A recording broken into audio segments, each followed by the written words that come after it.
A Voz dos Açores, com Graça Castanho.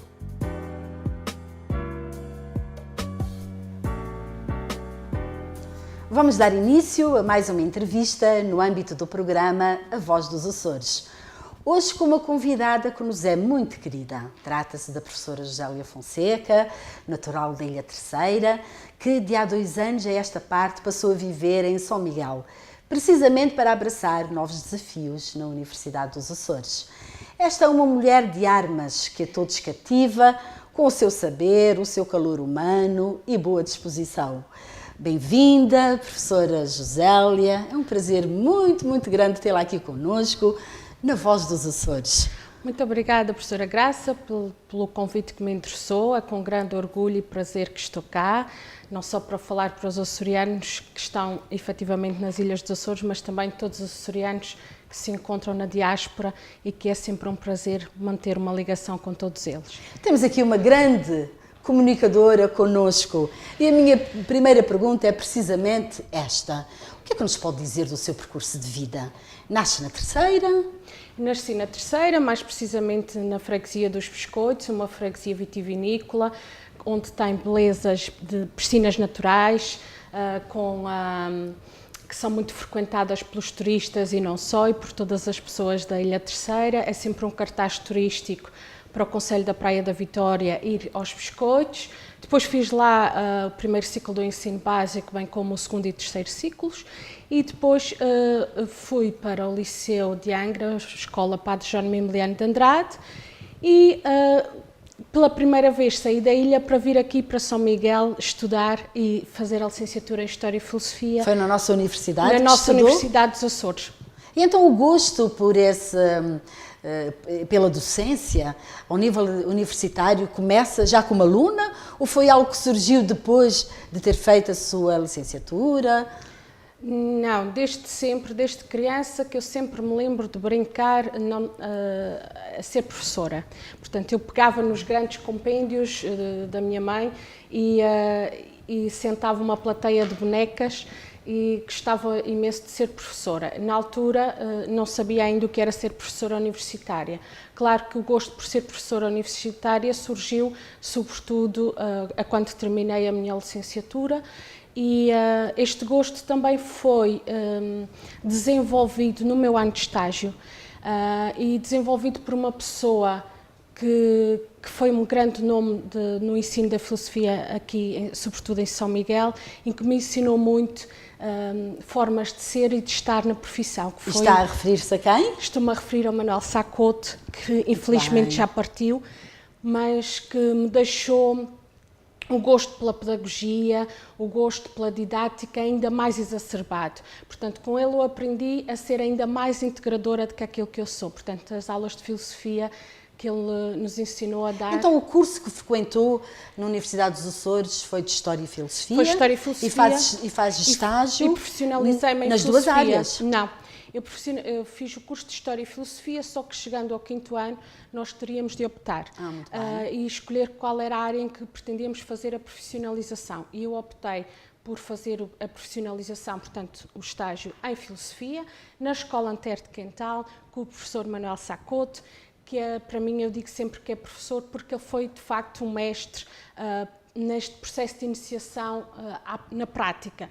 Porque a universidade ensina-nos a teoria, mas depois, quando nos confrontamos com o contexto real, precisamos de alguém que nos oriente. E o professor Sacote foi, de facto, o meu pedagogo também na prática. Eu fui um grande amigo, foi o seu pedagogo, um grande amigo meu, da costa norte da Ilha de São Miguel. Exatamente. Meu vizinho de freguesia.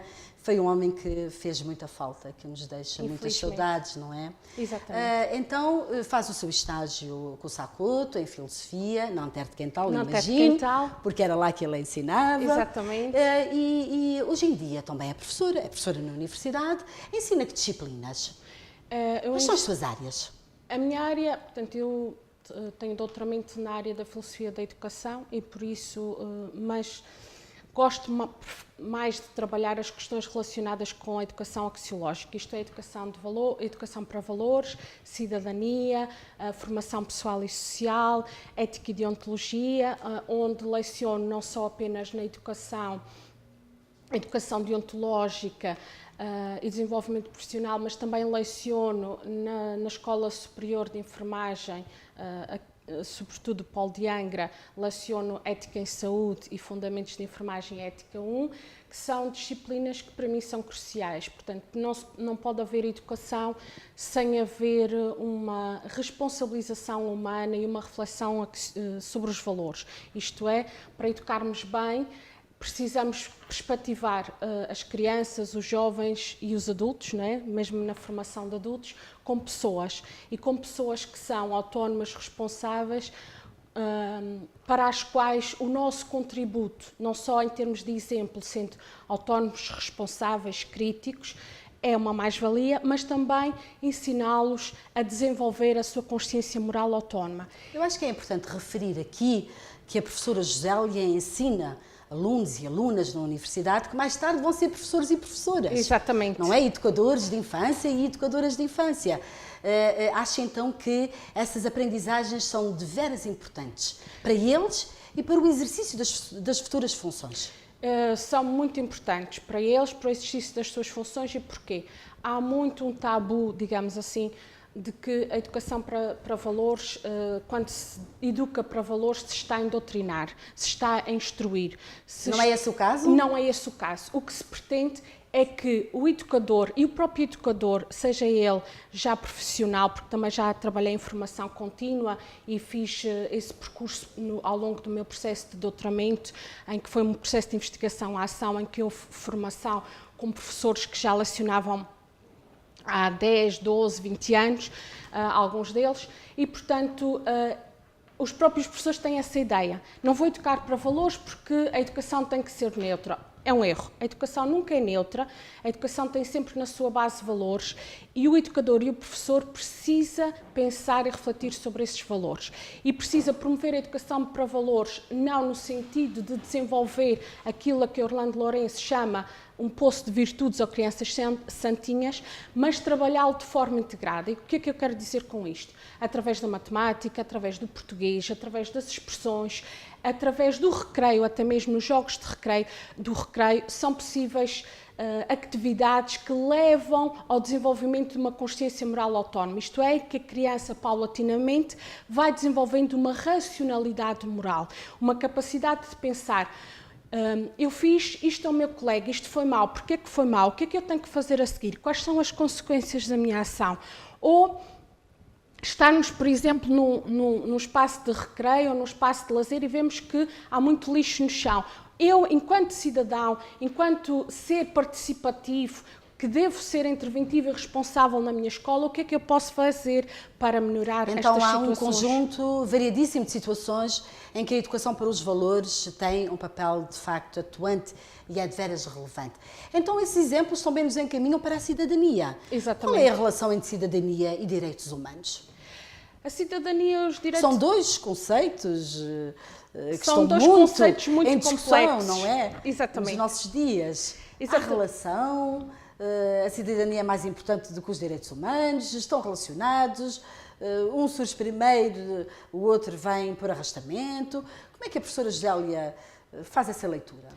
É assim, uma vez mais, se calhar vou entrar um bocadinho na minha definição de cidadania. Eu não entendo a cidadania, tal como não entendo a educação para valores como o endoutrinamento, também não entendo a cidadania apenas como um conjunto de direitos e deveres ou regras cívicas. A cidadania é constitutiva da própria dimensão de ser pessoa, de ser humano. Portanto, porquê? Porque o ser humano só se desenvolve na relação com e pelo outro. E, portanto, ser cidadão é participar na sociedade, já nos diziam os gregos, não é? Porque a cidadania teve o seu berço na Grécia Antiga. Participar de forma consciente, participar de forma ativa e participar de forma responsável. E esta participação vai enriquecer a nossa identidade enquanto seres singulares. Mas a nossa identidade enquanto seres singulares também constitui um contributo muito importante para a reconfiguração, digamos assim, da comunidade e a reconfiguração social. Por isso, cidadania está intrinsecamente associada a direitos humanos. O que é que se procura com os direitos humanos? Procura-se manter, ou seja, procura-se zelar para se preservar a dignidade humana, a dignidade do homem enquanto, como diria Kant, um fim em si mesmo e não como um meio para alcançar um fim. Ora, quando eu zelo, quando eu crio condições que são favoráveis ao desenvolvimento do homem, ou do ser humano, do homem ao ser humano, no homem não no sentido...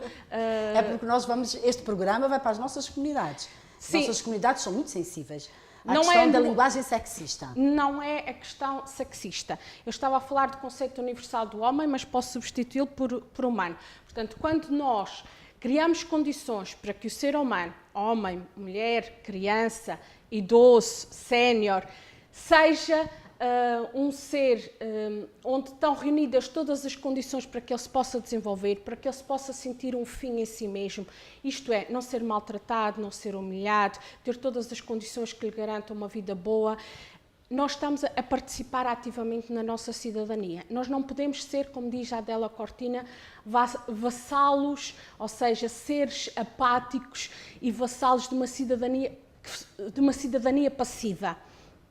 Nós temos que ser ativos, e ser ativos é pensar no nosso bem-estar, no bem-estar para as nossas crianças, no bem-estar para a comunidade em geral, no bem-estar para os nossos séniores, que hoje em dia fala-se tanto de violência doméstica e violência doméstica com os séniores, por exemplo. E é com que os está uma idosos. boa deixa, uma boa dica, porque sei que também dá aulas na Academia Sénior da Universidade dos Açores. E como é que é essa relação com os seus alunos? Sei que esses alunos e essas alunas têm uma paixão por si.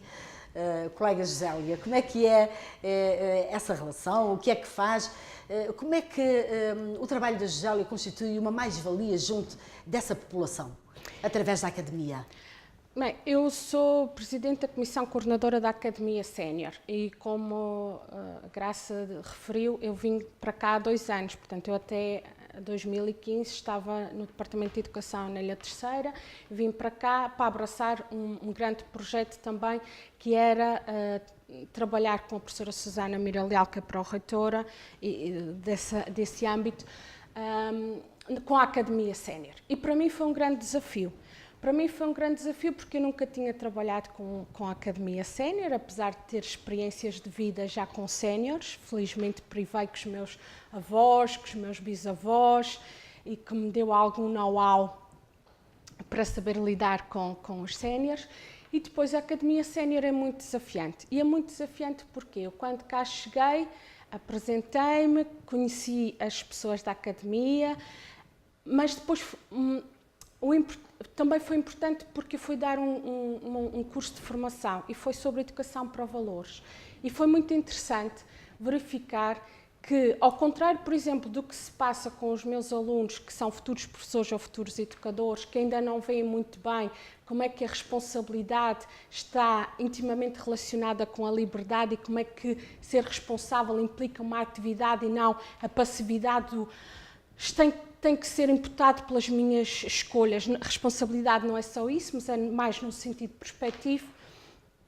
E estar numa sala rodeada de séniores que têm uma experiência de vida vastíssima, com currículos muito vastos, e estar a discutir estes aspectos com eles, estar, por exemplo, a ver um filme recheado de situações críticas relativamente à educação para valores e ver que os comentários deles são vários, mas cada um mais enriquecedor que o outro, nem sempre eram coincidentes, mas geravam um grande desafio de discussão, de conversar sobre os acontecimentos, de refletir sobre a sociedade. No fim de contas, ensaiámos uma espécie de maiêutica na sala de aula que nos permitia depois refletir sobre o nosso papel enquanto cidadãos ativos. E isso os séniores deram muito, uma sabedoria. Muito interessante essa sua experiência. Nós agradecemos muito essa partilha. É uma mulher da terceira. Como é que foi essa chegada a São Miguel? Sentiu alguma diferença? Porque nós aqui nas ilhas temos sempre a tendência para rotular os miquelenses de forma diferente dos terceirenses. Como terceirense, chega aqui e sente alguma diferença entre estas duas populações ou isso é um mito? Não é um mito, mas a sociedade micalense evoluiu bastante. Portanto, eu vim para cá, como disse, estudar, portanto, na década de 90, e a sociedade micalense era ligeiramente mais fechada do que é hoje em dia.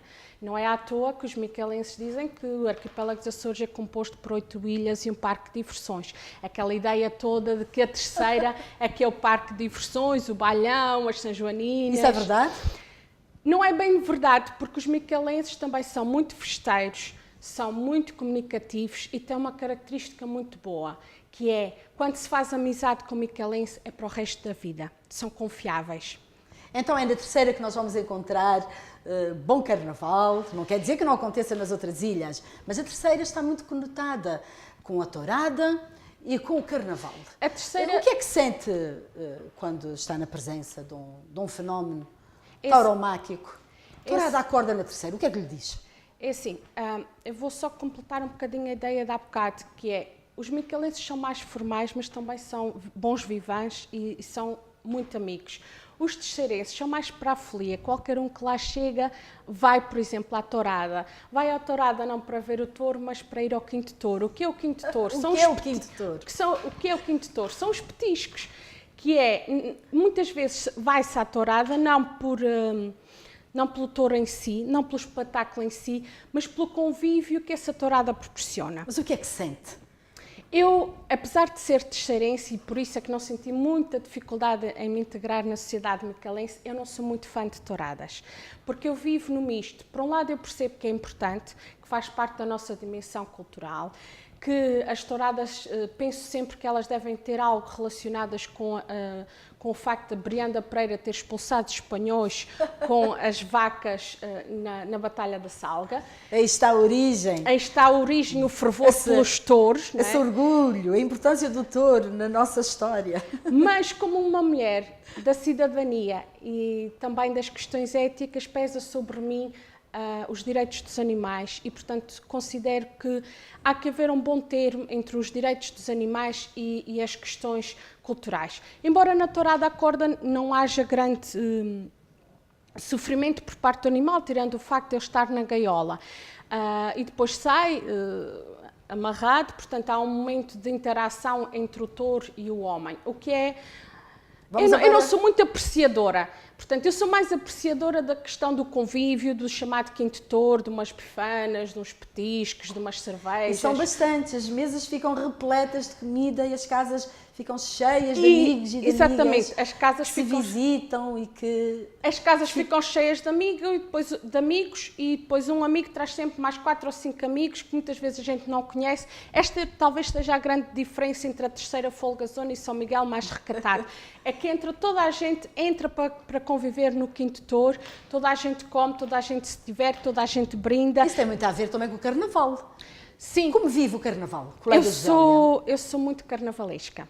Eu gosto muito de carnaval e tenho muita pena, por exemplo, porque nunca integrei nenhum bailinho de carnaval. Parece impossível. E ainda por cima porque as pessoas dizem que eu sou extremamente expressiva e que devia integrar porque até tenho alguma piada. Mas este ano estava prevista uma atuação sua num grupo qualquer. O que foi que aconteceu?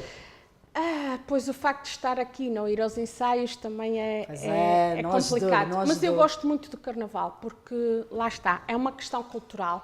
Nós recuperamos as sátiras vicentinas, é uma forma de se fazer crítica, a brincar, mas aquelas críticas muitas vezes são para levar a sério. E depois a vivacidade, a mensagem que é passada, a interação que existe entre o ator que está no palco e nós que estamos cá embaixo na plateia. Eu até às vezes quando estou a falar sobre a noção de pessoa com os meus alunos de ética e estou na terceira porque compreendem perfeitamente esta vivacidade, eu digo, pensem nas danças de carnaval quando nós incorporamos uma determinada personagem.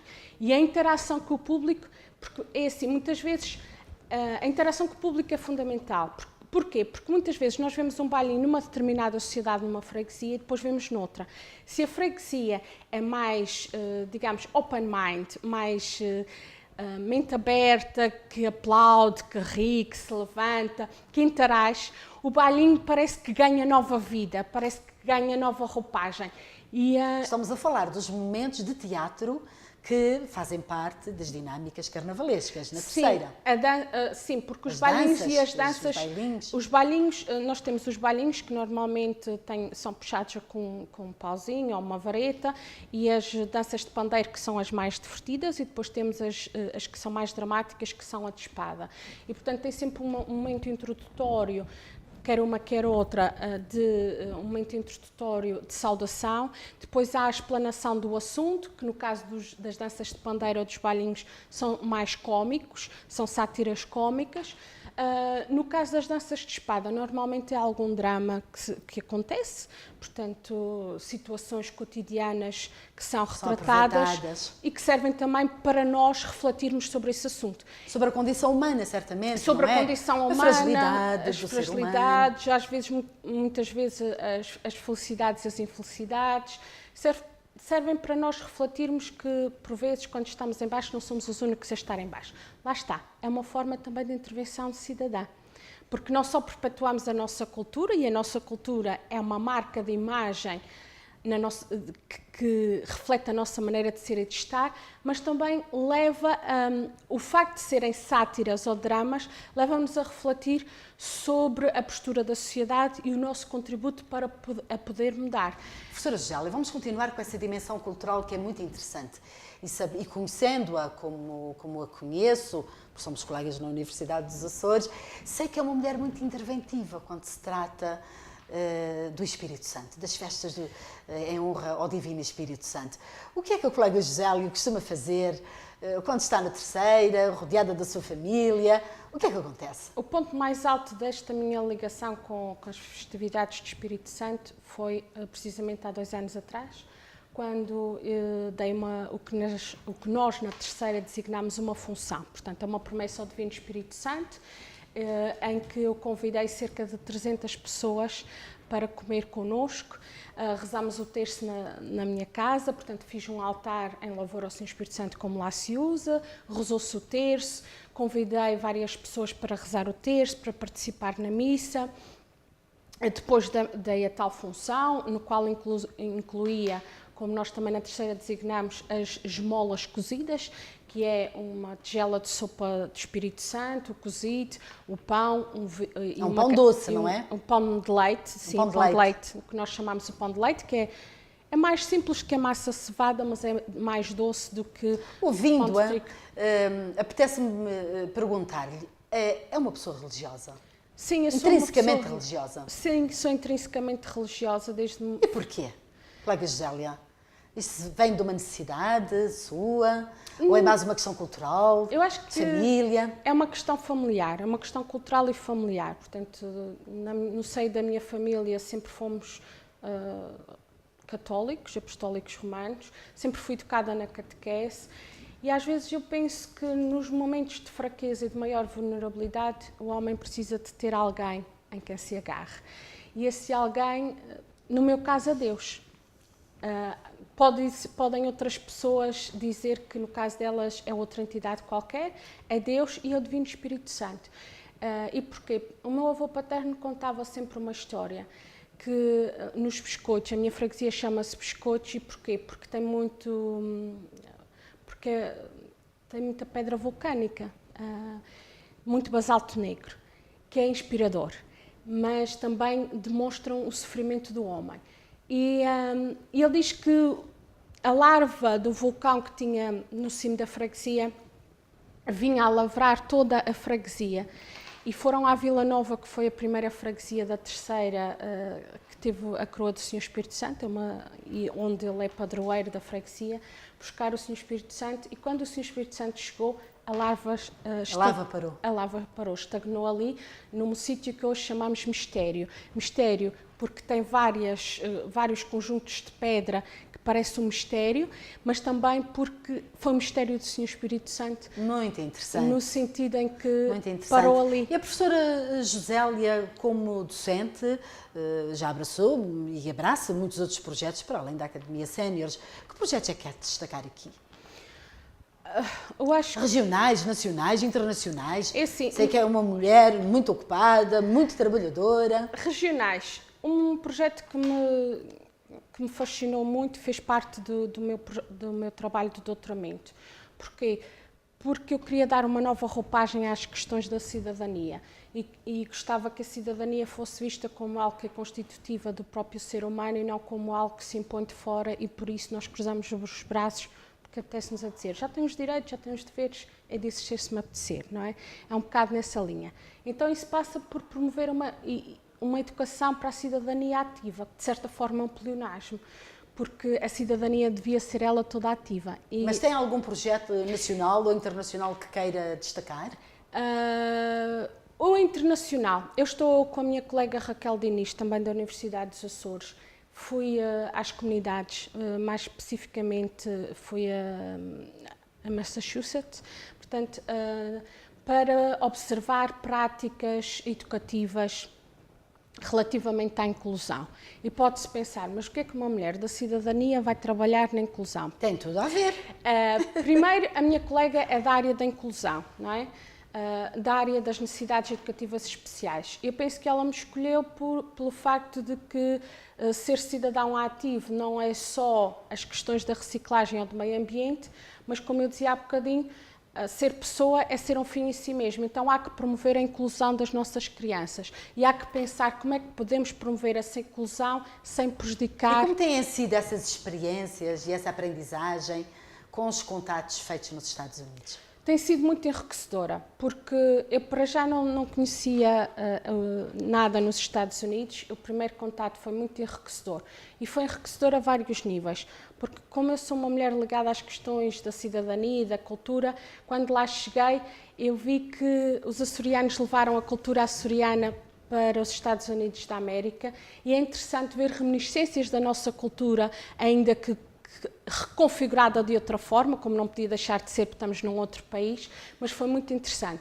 Depois foi interessante verificar a forma calorosa como os imigrantes nos acolhem e estão sempre a tentar perceber de onde é que nós viemos, para quê? Para dizer que tem um avô, que tem uma tia, que tem um primo, o que nos faz sentir de casa num sítio estrangeiro, portanto num país que não é o nosso, faz-nos sentir de casa. É um prolongamento da nossa existência. Sim, às vezes começamos a falar das nossas reminiscências do passado, do que se comia, do que se vivia, do que se fazia, portanto é muito interessante. Os nossos interlocutores entendem-nos muito bem, sabem do que nós estamos a falar. Entendem-nos perfeitamente e sabem muito bem do que é que falamos e dos valores que perfilamos, portanto isso é muito interessante.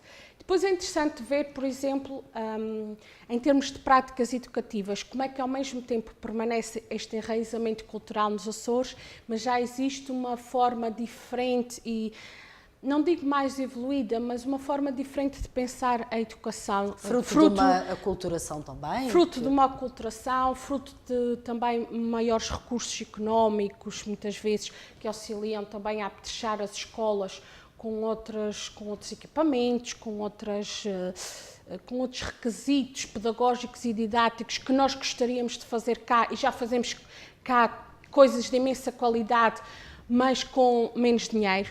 Portanto, não estou a dizer que cá é mais pobre do que lá, estou a dizer que são contextos diferentes, mas ambos enriquecedores. Porque levam também as vossas experiências de cá para os colegas de lá? Nós levamos as experiências de cá. E há uma partilha?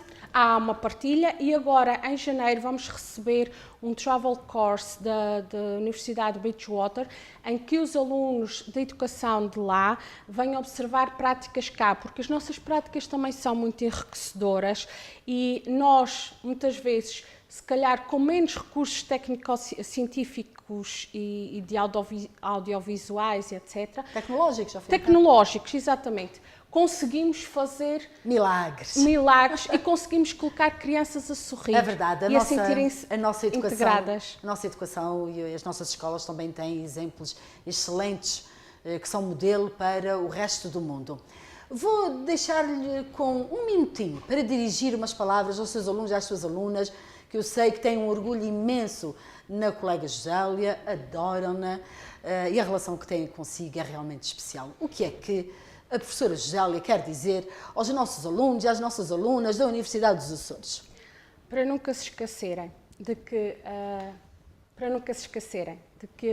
as crianças que têm consigo, ou os utentes, porque também não posso esquecer dos meus alunos da Escola de Enfermagem, são pessoas com culturas próprias, valores próprios, que nós não devemos apenas aceitar só porque aceitamos, mas devemos procurar compreender essas culturas, esses valores, sem fazer terra plana desses valores dos utentes, das crianças, dos professores, dos pais, mas também sem fazer terra plana dos nossos valores. Uma saudação para os nossos imigrantes, que conheceu nos Estados Unidos, as crianças, nas salas de aula, os nossos colegas, as famílias que vos acolheram.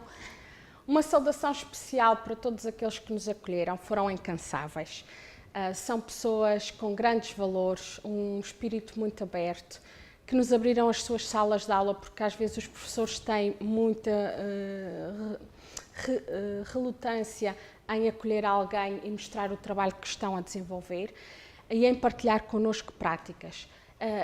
Estas pessoas são aquilo que eu chamo de professores cidadãos, porque nos acolhem e porque nos mostram, porque não nos veem apenas como uma cultura que vai lá procurar conhecer e depois vir para cá implementar, mas vê-nos como uma cultura que também tem algo para dar e que tem algo para estabelecer um diálogo e um processo de interação. Muito bem, professora Gélia, o nosso tempo já terminou. Eu agradeço imenso as suas palavras. Aliás, com as suas palavras é que vamos terminar mesmo este programa. Um programa que termina com uma saudação especial para as nossas comunidades todas espalhadas pelo mundo e também para as pessoas que vivem nos Açores, os nossos irmãos, as nossas irmãs espalhadas por estas ilhas maravilhosas que todos os dias nos acolhem, nos recolhem neste espaço tão bonito do mundo. Um bem-aja a todos e a todas, até um dia destes e muito obrigada. Sejam felizes.